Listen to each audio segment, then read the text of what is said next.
Hey, Slater Crusaders, America's the greatest country in the world. Thanks for being here. Here's my question. Is Joe Biden going to say anything good about America tonight? Tonight is the president's State of the Union address, 9 o'clock Eastern tonight. Technically, it's not really a State of the Union address. The first speech that a president gives ever since Ronald Reagan has been called something else, something like the public address before a joint sessions of Congress or something like that. Whatever, same thing, State of the Union address. The difference is the State of the Union is more of a recap of what's been done and kind of where we're at from the executive's perspective, and this is more forward-looking of what's to come, hence because it's the beginning of his presidency. But this is the first one of these since President Trump's last State of the Union address. Do you remember that one? That was the one when after Trump gave his speech, Nancy Pelosi ripped it up. There she is, just stunning and brave. So, State of the Union, Article 1, Section 3, Clause 1 of the United States Constitution says that the president shall from time to time give the Congress information of the State of the Union and recommend to their consideration such measures as he shall judge necessary and expedient. This one's going to look a little bit different than ones past. First, everyone in the audience is going to be wearing a mask, which makes no sense because everyone there is vaccinated. There's a couple other differences as well that we'll put here on the screen. I love the vagueness of the Constitution in this point. From time to time, right? I like that. It doesn't say the first of every year, but it's like, I don't know, what, from time to time, whatever. Washington gave the first one, 1790. It was the shortest State of the Union address. Every year, I hope that someone will break that record.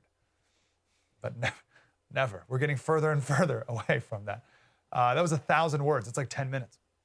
Bill Clinton has the longest. His was an hour and a half. So that was in 1790. And then Thomas Jefferson came along. It's like, nah, I don't want to do that anymore. So he wrote it out. He didn't do this whole big thing where you march down and you stand up in front of everyone and whatever. He just wrote it out, and then someone delivered it to the congressman because he thought that giving a big speech was too much like the King of England. He's like, guys, this is what we just fought against, right? This whole rigmarole, regal thing, like we just fought against this. I don't want to do it. It looks like the King of England's speech from the throne. And Jefferson said it was unsuitable to a republic. I tend to agree to that. So that was it. They stopped doing it. There was no more in-person delivering of the State of the Union address until Woodrow Wilson, 1913. So think about that. From 1800 to 1913, there was no big blowhardy speech of that is the State of the Union. Then Woodrow Wilson, 1913, turned it into more or less what it is today, where it's less of the executive branch, describing what has been done, and now it's more of a, politicking, campaigning stump speech. So that's the history of it. 1966 was the first opposition response. That was after LBJ's message. Gerald Ford gave the response. And Tim Scott, the senator from South Carolina, is going to be giving the response tonight, which has been a complete career ruiner, right? Just like giving the response to the State of the Union, it's the end of your political career. Bobby Jindal is the classic. Remember Bobby Jindal? Big up-and-coming rising superstar. And then he gave the worst response ever, and that was the end of Bobby Jindal. You know who should be giving the response tonight? You got Tim Scott. Okay, whatever, Tim Scott. You know who should be doing it? Donald J. Trump. Because why not? Right? Why not? But about Biden tonight, I don't know if the speech is called anything, but I'm sure he's going to expand on the theme of unity. Right? All about unity, but then it will have nothing unifying about it. The only way to truly bring about unity is for Biden tonight to say a little bit about both sides. Very similar to the inaugural address, right? Inaugural address was all about unity. We need more unity, unity, unity, unity. And then the next sentence, he called conservatives racist. Okay? And I guarantee the same thing's going to happen tonight. We need unity, unity, unity. And then the very next sentence is talk about how conservatives are terrible, awful people. Remember a while back we talked about Lincoln's second inaugural address in the middle of the Civil War, and he did it right. He criticized both sides, right? He went after the South, obviously, for fighting for slavery. But he didn't just go after the South. He also went after the North. He said, listen, you guys here in the North, you're not all innocent here on this sin of slavery. The famous line from Lincoln is, both read the same Bible and pray to the same God, and each invokes his aid against the other, right? So you got people in the South praying to God, you got people in the North praying to God. He said, someone's wrong here, right? Or maybe we all are. That was Lincoln's point. And then Lincoln had the humility, right? The humility that a leader must show if he truly wants unity. Right? You can't say you want unity and then talk about how conservatives are terrible and want to kill grandma and they're not obeying the CDC and the conservatives caused an insurrection at the Capitol and they're violent and dangerous and cops kill black people. That's not how unity works. A man of true courage, an exceptional leader, would get up there tonight and deliver a message to both sides. And really, if anything, it would mostly be a rebuke on his tribe. And it would look something like this. I mean, there's many different things you could do, but it'd be like, hey, we are not a racist country. How about that? Just focus on that tonight, Joe. Yeah, of course, you can criticize people on the right for different things. Sure, do that. That's fine. But then come back and be like, hey, I got something to say about it for Democrats too. We're not a racist country. We are not founded on slavery. Racism is not embedded into every aspect of American society. In fact, there's nowhere in the world like America where you're able to thrive and succeed in life no matter what you look like, where you come from. Let's unify around these first principles and reject all of those who are teaching our kids to hate us and move forward together. Do you see how unifying that is? Because that would bring in some conservatives and it would just get rid of the chaff. You know what I mean? It would just eliminate these people who are just causing us to be divided. But he won't do that. He won't. He won't because he hasn't yet. It's at 100 plus days to do it. Let me word it like this. Like think of this, paint this picture. So literally imagine two groups, right? You got two giant groups of people. You can imagine tents, right? People talk a lot about political tents, right? So one group, you have your progressives in this one group over here, right? You got progressives, Democrats, most of them good, honest, decent, well-intentioned people. But then also in this tent, you got some real psychos, right? You got some real sociopaths. You got some critical race theory professors. You got some far left activists. By the way, Patrisse Cullors, she's the Marxist co-founder of Black Lives Matter, who bought her fourth house right next to Malibu the other day. It just came out yesterday that her Black Lives Matter group spent $26,000 on a conference at a $600 a night resort in Malibu. And the event was about reforming LA jails, right? So it was an event about prison reform at a Malibu resort, okay? Right? Really working for the people there, right? So you got this group over here, right? And then, and well-intentioned people. And then you got a bunch of crazy people in. And then you got this other tent over here with conservatives. Good, honest, decent, well-intentioned conservatives. And most of these people, a lot of us over here would be happy in some ways to find some unity with this group over here on different things. But as long as this group, right, as long as it's like this little group in this big group that are crazy, that's not happening. So Biden, if he really wants unity, he will kick those people out of his tribe and make room for a lot of people who want to do some good things together. But he won't. No, because again, of course, there's some things we can't unify on, right? Like slavery for Abraham Lincoln, right? Can't unify on that one, but we can unify on some other big principles as well. Will he do any of that tonight? I don't know. Let me correct one thing. No is the answer. Of course he won't. What am I saying? Let me correct one thing I said, or addendum. A bad leader will just call out people on the right. Oh, Republicans, they're mean Trump supporters, violent insurrectionists, whatever. The Proud Boys. He'll maybe put some line in there tonight about domestic terrorists. Okay, so that's a bad leader. That's probably what we'll see. A great leader will call out people on their side as well, people on their tribe. Right? An exceptional leader will unify us around a third way, his way, God's way. As Abraham Lincoln, before he gave that second inaugural address, he was so tortured about what to do and how to do it and his role in the whole grand scheme of this country. He was so beat up about it. He wrote a letter to some ministers. He said, I sincerely wish that I was a more devoted man than I am. Sometimes in my difficulties, I've been driven to the last resort to say, God is still my only hope. It is still all the world to me. Will Biden say such humble and unifying things tonight? I don't know. I don't think so. He'll attack Trump supporters. How dare you not be wearing your masks, you Neanderthals?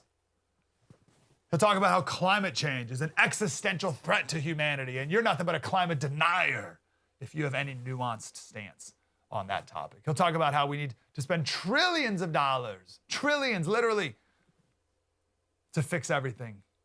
He'll talk about the violent insurrection that killed a Capitol Hill police officer, even though the DC medical examiner specifically rejected that claim about a week or so ago, and no one in the mainstream media talked about that. Let's look out. Let's listen for that. Let's see if he talks about the Capitol Hill police officer and the 5 or 6 deaths that were from the violent insurrection. And there was one death. That was Ashley Babbitt, who was shot by a Capitol Hill police officer herself. But you think truth matters in the quest for unity? And then he'll go on talking about how great this administration's been, how successful everything's been. He'll be like, oh, we set a goal of 100 million vaccines, and no one thought we could do it, but we did it, 100 million vaccines in the first 100 days. Aren't we amazing? We achieved the goal. Or did Trump do that? We were already on pace to do that before Biden even took office. But of course, he'll take all the credit. Will Trump get a single positive mention? Think about that. What if Biden said a good thing that Trump did while in office? Can he find it in his heart to find one good thing that President Trump did? Operation Warp Speed, that'd be a good one. Talk about Operation Warp Speed. No? No Olive Branch Joe?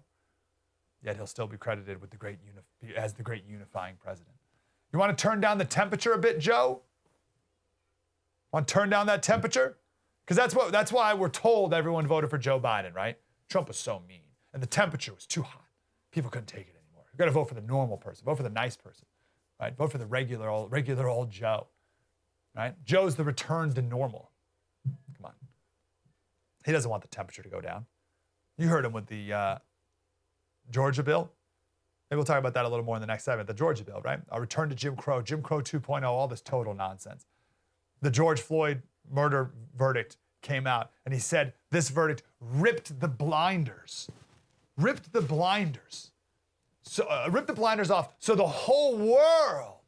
That's the actual quote. He said this event, this verdict, ripped the blinders off for the whole world to see the systemic racism that is a stain on our nation's soul. That's the unifying message that Joe's had. He just was like a week ago. So is he going to turn the temperature down? Is he going to say a single good thing, not only about Trump, but about America? Is he going to, this is so weird. Is the president of the United States going to say a single positive thing about this country tonight in the sort of State of the Union address? How weird that we even need to be asking that question. Will the president say a good thing about America, or will he rip it to shreds? You know, we predicted this all last year. This wasn't a very insightful prediction, but because the Democrats have done it forever. But Trump was obviously Hitler, right? He's the worst person ever to walk the face of the planet. And we said that would be the case until the next nominee for the Republican Party begins to emerge. And Joy Reid on MSNBC, she's the first to get to the front of it. Here she is yesterday talking about Ron DeSantis, the governor of Florida. Now, it's a comparison that I've made to Donald Trump in the past. But whereas Trump talked a lot like George Wallace, even using violent rhetoric against protesters at his rallies. DeSantis is actually governing like the former Alabama governor, especially with his new anti-protest law. And that makes him tonight's absolute worst. So Trump wasn't the real racist. It's Ron DeSantis. He's the one who actually believes it. You know. Unity. Tonight, coming up, 9 o'clock Eastern. Of course, we'll have the whole thing here live. Coming up next, I want to talk about Biden's approval rating. Have you seen the approval rating for him in his first 100 days? We'll play that coming up next. We'll talk about that coming up next. True story. Mike Slater. Spread the word.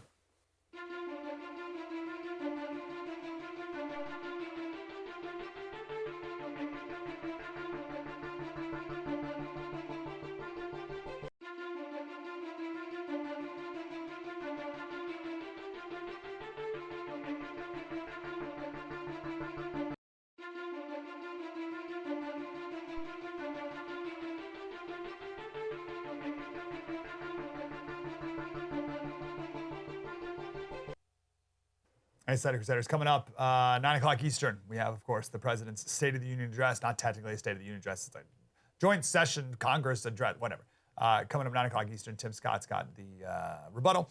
Coming up in the next segment, we're going to talk to Tim Murtaugh. Tim Murtaugh used to be the director of communications for Trump's re-election campaign. So we'll get his insight. I want to ask him how he approached these types of speeches and messaging and marketing, how conservatives can do better at it, and how Biden is going to do it tonight. So we'll talk about that coming up. And then Lauren Boebert, Congresswoman from Colorado, all coming up on today's show. I'm grateful you're here. Have you seen the latest poll? Washington Post poll, 100 days. Approval rating. Joe Biden approval rating. His approval rating is 52%. Barack Obama's was 69% at the same point. Only Trump's was lower at 42%. And he had the weight of all of society coming down on top of him. And Biden has every institutional force propping him up. He's got nothing but fawning, kid-gloved media coverage, right? Every news outlet deflecting anything that may come his way and cause any harm whatsoever about the border, about spending, just whatever. Absolute cover from the media. And every corporate CEO parroting any lie on his behalf, the Georgia voting bill in particular. Any conversation about packing the court, even for the love of Pete, adding states, right? Media provides absolute cover, and still he has the lowest job approval in the first 100 days of any president since Gerald Ford, Trump and Gerald Ford. And that's the Washington Post admitting that.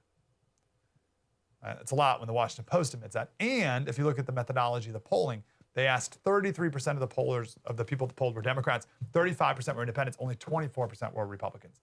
So it's a 9 plus 9 Democrats over Republican in that poll, and they still could only get them up to 52%. So if the Washington Post admits that it's this low, it must be shockingly low. But you're not going to hear any of that tonight, right? In the post coverage from the media, oh, it'll be the greatest State of the Union ever you've ever heard. You just witnessed history tonight. It's just what the country needed.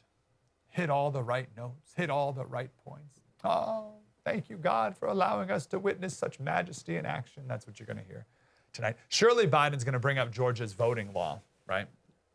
And he's going to use the same rhetoric that they got away with, whatever it was, 2 weeks ago, right? It's calling it racist. It's a return to Jim Crow. You know, all that unifying language that has zero basis in reality at all. Saw a new survey. It says, and this is every survey I've seen these are the results. This isn't just a one-time fluke, this poll. They've asked this a million times over time. 77% of voters favor an ID to vote. 77%, which is what Georgia did, including 66% of black people and 69% of Hispanics. So apparently 66% of black people are racist. So you're probably going to hear about the Georgia voting bill, how it's a return to Jim Crow, and we have to stop it with H.R. 1 is the federal version, opposite of it. You're going to hear about the American Rescue Plan tonight. Oh, the American Rescue Plan. And half of this country is going to be mesmerized. Oh, the American Rescue Plan. Oh, it sounds great. Rescue me, Joe. We need rescuing. Please rescue me. or just get out of my way. You're the guys who caused all these problems. He's going to talk about equity and how he has the most diverse cabinet in history, and the people will rejoice. He's going to talk about, of course, his COVID relief bill. We did such a great job with our COVID relief bill, where only 9% of it goes to actual COVID relief. He'll talk about his infrastructure plan.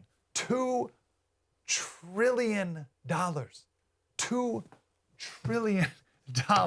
An infrastructure plan that has nothing to do with infrastructure. Do you remember this tweet a couple weeks ago? This is from Kristen Gillibrand. She's the senator of New York. She said paid leave is infrastructure. Childcare is infrastructure. Caregiving is infrastructure. Everything is infrastructure. Therefore, whatever they put in an infrastructure bill is by definition infrastructure, and therefore good and unassailable. You can't be critical. It's infrastructure. Well, maybe we shouldn't spend money on this. No. It's infrastructure. Are you against infrastructure? And so many people are brainwashed, right? They hear the word infrastructure and they just turn off every single thinking brain cell they have. Oh, bridges. I love roads and bridges. Yeah, definitely for roads and bridges, sure. $2 trillion. No one thinks. Will Biden mention any tax increases? Probably not. Will he mention the doubling of the capital gains tax, which he talked about the other day, or which came out the other day? That would bring California's capital gains tax to 57%. 57%. Are you kidding me? We need to eliminate the capital gains tax. If you want to flood jobs into America, if you want, we need America to be the tax haven of the world, right? We want America to be seen as a tax shelter. And if you want that, you get rid of that capital gains tax, but Biden wants to double it. What do you think that's going to do? Biden tonight will celebrate shutting down the Keystone Pipeline, talk about banning fracking, which he said he would do in the last debate, the last presidential debate, and then backtracked and said he wouldn't do, and now was the first thing he did. But he, of course, won't frame it as banning something. It'll be framed as striving to the future, some such nonsense, as Russia and Saudi Arabia celebrate. He'll talk about the Paris Climate Change Agreement, but it's, again, this is framed as restoring America's leadership abroad. That's what we're doing. And people just fall for this garbage, right? People fall for that. Oh, we're restoring America's leadership. I remember that during the campaign, they would interview people and they'd be like, oh, I'm voting for Biden because I want to restore America's role in the world, or restore, or the world is looking at us, or like whatever goofy nonsense that is. Restoring America's leadership abroad. He'll be solving the climate crisis. And people just glassy-eyed and be like, yes, leadership abroad. Thank you, Joe. It's not America first, that's for sure. It's the world first. So here's what I'm looking forward to. Does Biden talk at all? Does he say a single thing about how great America is? Does he mention it once? Weird that we even have to ask that question. Will Biden defend what America was, or will he cater to the left, the critical race theorists, the 1619 Project crowd that teaches your kid that America is uniquely evil around the world, built on genocide and slavery, and the oppression still exists today? That's what he's been catering to. That's what he's catered to the campaign. That's what he catered to even the first 100 days. So will he keep doing that? Will he lean towards that? Or will he talk about how America is the greatest country in the world? If you get a minute today, go back and read or watch Trump's speech on the 4th of July at Mount Rushmore. By the way, Joe Biden said that he's going to give some further CDC guidance about what you're allowed to do this upcoming 4th of July. He'll let you know. The president will let you know what you're allowed to do on Independence Day. He'll let you know soon. Stand by. Stand by for directives and orders from the president on what you're allowed to do on Independence Day, according to the CDC. Anyway, Trump's speech at Mount Rushmore, it was beautiful. It was a work of art. There's so many great lines, but he said, Americans must never lose sight of this miraculous story, after he told America's story. And the New York Times, after that speech, came back with this, called it divisive. Oh, it was divisive, very divisive. He literally talked about how America's awesome. He talked about Ford F-150s, okay? Like he just talked about America being awesome, and that was divisive. The left says that America is irredeemably, irretrievably, unpardonably racist, down to its cellular level and damned for all time. And that's not the view of a fringe few on Twitter or on college campuses anymore. That's called the establishment. That's the elite. That you want to get in the club, you got to agree with that. You may hear that from the President of the United States tonight. And you know who loves it? China. China loves it. When the top diplomat of China met with our Secretary of State, Blinken, in Alaska in March, Blinken right there, he starts talking about China's human rights violations. Like, I don't know, the genocide of Muslim Uyghurs. And that guy, the Chinese guy, came back and said, whoa, whoa, whoa, whoa, whoa. Here you are lecturing us while the whole world is concerned with your human rights abuses against black people in your own country. The media, the left, our president, has done China's propaganda work for them. Right? With the media's help, China created a moral equivalence between the imprisonment and forced labor genocide of millions of Uyghurs and George Floyd resisting arrest and dying of a fentanyl overdose. Fentanyl that probably came from China, quite frankly. The biggest fan of the State of the Union address tonight, probably going to be China. And the craziest thing is the left thinks they control cancel culture. Like they don't talk about cancel culture because they're the ones who are doing the canceling. So they don't talk about it. Wait until they see the Chinese version of cancel culture that right now is used against other Chinese. And one day, if we keep going down this path, will be used against you. Tim Murtaugh coming up next. He was the director of Trump's communication team for the re-election campaign. So we'll talk about messaging from Trump and from Biden from his perspective next. True story, Mike Slater. Spread the word.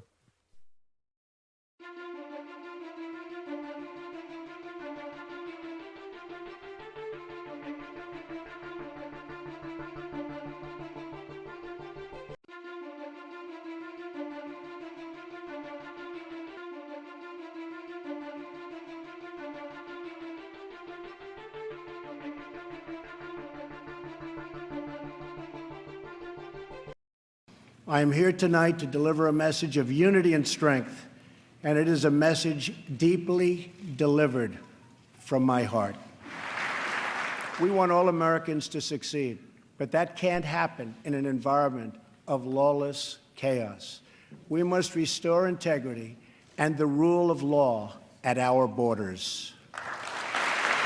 It is not compassionate, but reckless to allow uncontrolled entry from places where proper vetting cannot occur. Oh, what a Nazi. He's the worst person in the whole world. That was Trump's first State of the Union address. I want to go right to Tim Murtaugh. He was the director of communications for Trump's re-election campaign in 2020, and right now he's a visiting fellow at the Heritage Foundation. Mr. Murtaugh, how are you, sir? Doing well, Mike. Good to be with you. Good to talk to you. So here's my background question first. When you were crafting speeches and messaging for Trump, who, and obviously in the context of a State of the Union address tonight, who were you talking to? Because it's more than just the American people, right? Like, so who specifically were you imagining the audience of a thing like this? Well, first, I would say that the State of the Union address was produced by the White House, and I was on the campaign side. But I think what you saw from President Trump's administration and also on the campaign trail, his audience was always the forgotten Americans, the people who felt that over the course of decades that Washington had forgotten all about them and left them behind, and things that people were concerned about, like protecting their jobs and public safety. And those clips that you just played there, talking about immigration, President Trump spoke to both of those issues. Public safety, of course, is related to the immigration question, and also job security. When you introduce hundreds of thousands or millions of illegal immigrants into the workforce, it means that they are competing for jobs with legal residents of this country. And so I think that was President Trump's great success. In 2016, certainly, he really spoke to a lot of Americans who felt that Washington had forgotten all about them. And that's why he was so successful. It was a very populist message, but it was also one that resonated so strongly with people because they see Washington and it's like a foreign country to them. And the things that people argue about in Washington, in many cases, really don't affect people's personal lives at all. And they wonder, what was Washington doing all that time, spending trillions and trillions of dollars, getting nothing for it, and it really didn't have any great impact in improving people's lives. And President Trump was able to very effectively tap into all that. On that note, who do you think Joe Biden is going to be speaking to today, and who will he pass over? Well, I think he's going to be speaking directly to the very liberal base of the Democrat Party. That's who he's been listening to. It's who he was controlled by during his campaign. It's who he's been controlled by in the first 100 days of his presidency. And that's who's in charge. Joe Biden may be the one sitting in the seat in the Oval Office, but the radical left wing of the Democrat Party is absolutely in control of the agenda. We just saw the other day AOC, Alexandria Ocasio-Cortez, say that Biden's record so far has exceeded expectations for progressives or extreme liberals. And I think that's who he's going to be preaching to tonight. He talks an awful lot about bipartisanship, but we also know that the Biden administration has redefined what that word means. It no longer means what everyone thought that it meant, which was that members of both parties coming together to support legislation in Congress. No. Now in the Biden White House, bipartisan means if there's a chunk of Republicans anywhere out there in the country, regardless of whether they're actually voting on this legislation, who support whatever it is that Biden's doing, then they call that bipartisan. So if they can point to a poll and find that, say 5% of Republicans in the country support any given idea, then they call that bipartisan. When he'll be ramming through his priorities, getting them through Congress with 0 Republican votes. That's not bipartisan. So his message tonight, I believe, will be aimed strictly at the far left wing of his party. It's been that way. We talked earlier about when the George Floyd verdict, the Derek Chauvin verdict came down. He said this ripped the blinders off for the world to see the systemic racism that is a stain on our nation's soul. Good night. And we compared that with Trump's Mount Rushmore speech on the 4th of July. These are two totally different planets. So my question is Biden going to say anything good about America tonight? Well, it's a tall order for liberal Democrats to be proud of this country anymore.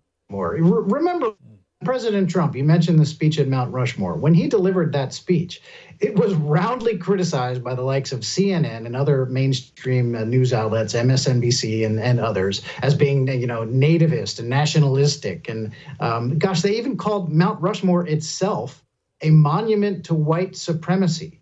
That's where today's Democrat Party is. It is not allowed to stand up and be proud of this country. And I think you've seen it. It is not just what President Biden has had to say about policing, and Republicans and conservatives always stand with law enforcement and understand that there are going to be bad cops just like there are in any other line of work, and that the idea is to root and support the vast majority of cops who are good cops. But it extends well beyond that. If you remember, the very first meeting between an American delegation and the Chinese early on in the Biden administration in Alaska, the Chinese diplomats said that the United States does not come from a position of strength when it tries to tell China that it has a terrible human rights record. And our Secretary of State, Tony Blinken, actually conceded the point and said, well, what's great about America is that we can admit our flaws and set about fixing them. So effectively, he said to the Chinese, yeah, you're right. We're bad people too. That's not defending the United States. And I think we'd like to expect a little bit more from the United States Secretary of State as he's representing this country on the world stage. But again, in today's liberal atmosphere, on that side, you just can't say that the United States is a great nation. And we believe, frankly, it's the greatest nation that has ever existed on the face of this planet.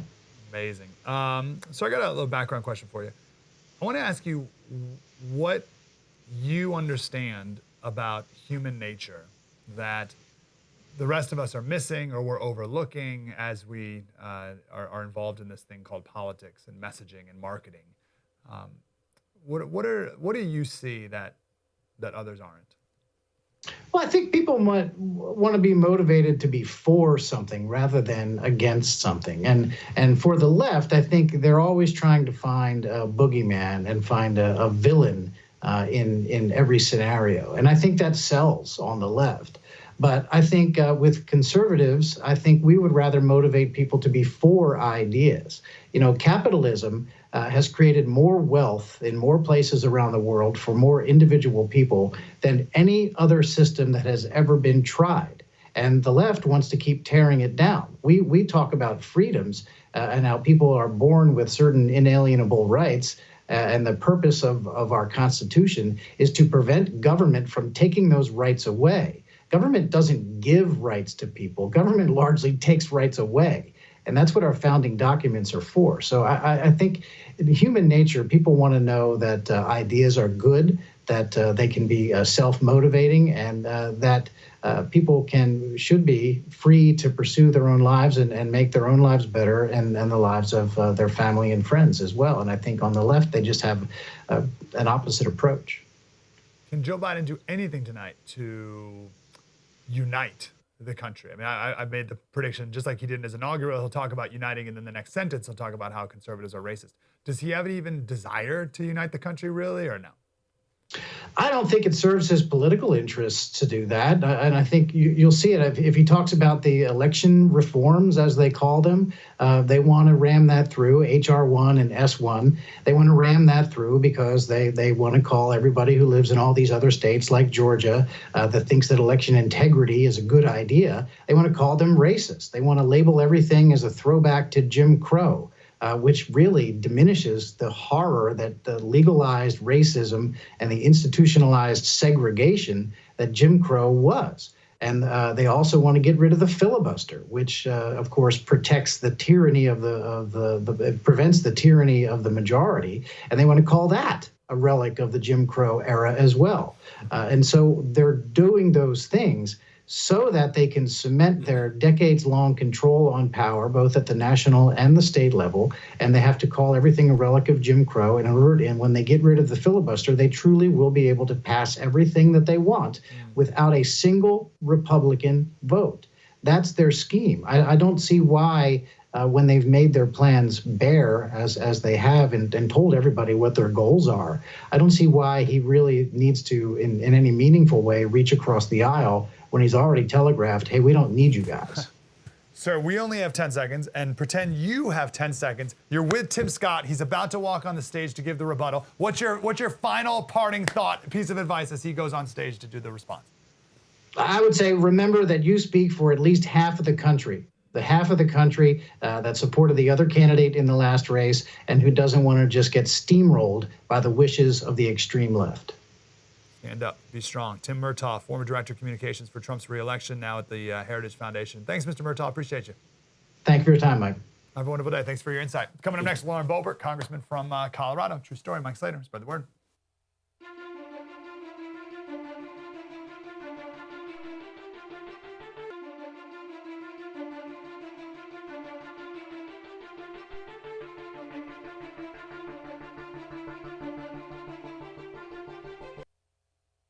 Hey, Slater Crusaders, one of the things that surely the president is going to talk about in a State of the Union address, which is coming up 9 o'clock Eastern, is climate change, right? The president just came off this global climate change conference with 40 of the world leaders, and he was the only one, by the way, wearing a mask. Isn't that insane? President of Russia, president of China, no one's wearing a mask. Only Joe Biden's wearing a mask, and also he's the only one that didn't have the flags of his country behind him as well. But he's coming out hot after this climate change agenda, gathering, whatever. So clearly he's going to talk about how we can avoid catastrophic climate, the existential threat against the world and the Paris Climate Accords and all this other nonsense. And he's going to make the same claims, and it's going to be true with the masks too. Masks and climate change, it's the same story. It's a game of Mad Libs. You just replace a couple nouns and verbs here and there, but it is the exact same story. Trust the experts. The science says 98% of scientists agree. It's the exact same script.